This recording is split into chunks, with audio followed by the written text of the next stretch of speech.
Hello. A variety of inhaler devices are available to treat lung conditions. This video will show you how to use your NEXThaler inhaler.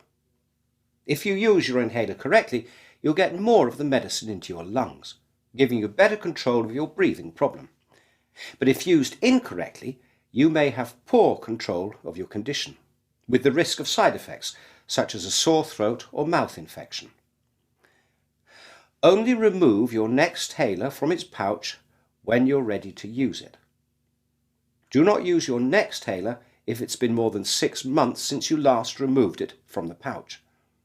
You should always sit upright or stand up when using your inhaler. Hold the NEXThaler firmly in the upright position, and with your other hand, open the cover fully. Look inside the mouthpiece to check that there's nothing blocking it. When you're ready, breathe out gently as far as you comfortably can, but not into the mouthpiece. Now place the mouthpiece into your mouth and between your teeth, but don't bite down on it. Close your lips around the mouthpiece to form a tight seal. Be careful not to cover the air vent with your fingers. Breathe in through your mouth quickly and deeply. You'll hear or feel the inhaler click, which indicates that you're using the inhaler correctly. Don't stop breathing when you hear the click. Keep breathing in as far as you can to ensure that you get the full dose. Remove the inhaler from your mouth while holding your breath for up to 10 seconds, or for as long as is comfortable.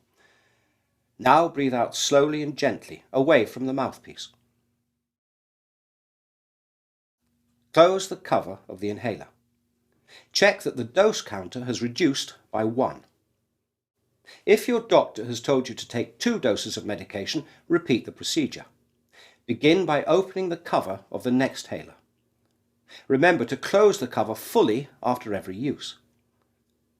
As your inhaler contains a steroid, brush your teeth or rinse your mouth with water and spit it out after every use to prevent mouth infections. If you're unsure about how to use your NEXThaler inhaler or have any other questions, speak to your GP, practice nurse or pharmacist for assistance.